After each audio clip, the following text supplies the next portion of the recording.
দীঘলীয়া যাত্ৰা বুলি ক'ব লাগিব যে তাঁতশালৰ জৰিয়তে আপুনি নিজকে আত্মনিৰ্ভৰশীল হোৱাৰ উপৰিও বহু সংখ্যক শিপিনী কিন্তু নিয়োজিত কৰিছে।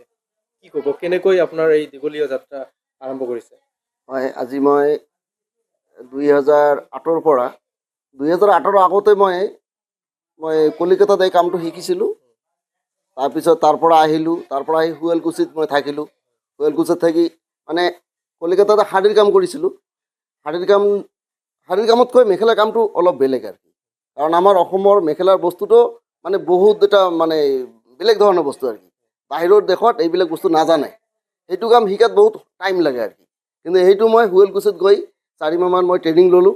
ট্ৰেইনিং লোৱাৰ পিছত সম্পূৰ্ণ জানি বুজি তাৰপিছত এই কামটো মই ঘৰত আৰম্ভ কৰি দিলোঁ 2008ৰ পৰা। 2008ৰ পৰা আৰম্ভ কৰাৰ পিছত মই আমাৰ গাঁৱৰ যিবিলাক আমাৰ শিক্ষিত যুৱক যুৱতী আছে, কিছুমান যুৱক যুৱতীয়ে কামটো শিকালোঁ, এখেতেও কাম কৰি আছে। আৰু আজি মোৰ এই কামৰ জৰিয়তে মই যে কলিকতাত যে কাম কৰোঁ, তাৰ পৰা মানুহ আহি মোৰ ঘৰত কাম কৰি আছে। আজি মোৰ মোটামুটি 10-12জন শিপিনী আছে, এখেতে কাম কৰি আছে। আৰু এই মোৰ ঘৰত কামবিলাক হয় কি হয় জানে, এইটো পাটৰ মেখেলা চাদৰ হয়, কটন কেঁচা পাট হয়, কেঁচা পাট যিবিলাক মেখেলা চাদৰ এইবিলাক হয়। আৰু এটা দুখৰ বিষয় কি, আমি যিখিনি জেগাত মই বসবাস কৰোঁ, এইটো ধুবুৰী জিলা তামাহাট অন্তৰ্গত মেছপাৰা গাঁও হয়। ইয়াৰ পৰা মোৰ মানে কাপোৰটো বিক্ৰী কৰিব লাগে মোৰ গুৱাহাটীত যায়, কিন্তু ইয়াৰ পৰা গুৱাহাটী যোৱা হোৱা মোৰ বিৰাট অসুবিধা। আজি তথাপিও এইখিনি জেগাত মই কষ্ট কৰোঁ, এই বিজনেছটো মই কৰি আছোঁ আৰু কি। ৰাতি 2টাত উলিয়াব লাগে, ৰাতি 2টাত মই ওলাওঁ ঘৰৰ পৰা, গোসাইগাঁও গৈ 4:30 ট্ৰেইন ধৰোঁ। তাৰপিছত 9:30 বজাত মই গুৱাহাটীত যাওঁ, গুৱাহাটীত গৈ 3-4টা জেগাত মই মালটো বিক্ৰী কৰোঁ। তাৰপিছত এই মালটো কেতিয়াবা আমাৰ মাল লণ্ডনলৈকেও যায়, আমেৰিকালৈকেও যায়। এনেকুৱাভাৱে মই কামটো কৰি আছোঁ। এইটো কাম কৰাত মই বহুত মোটামুটি এটা সফলতা হৈছোঁ আৰু কি।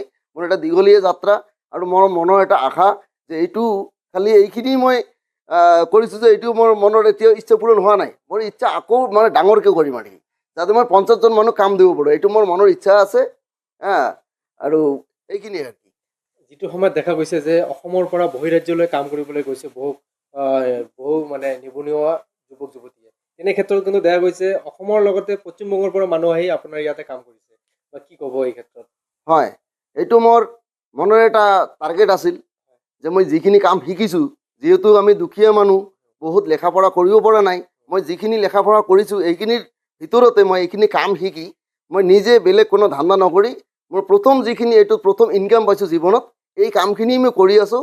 আৰু ভৱিষ্যতে মই এই কামখিনি কৰিয়ে যাম, যাতে ডাঙৰ কৰিব পাৰোঁ, যাতে মই 50জন মানুহ মই চলাব পাৰোঁ। এইটো মোৰ মনৰ এটা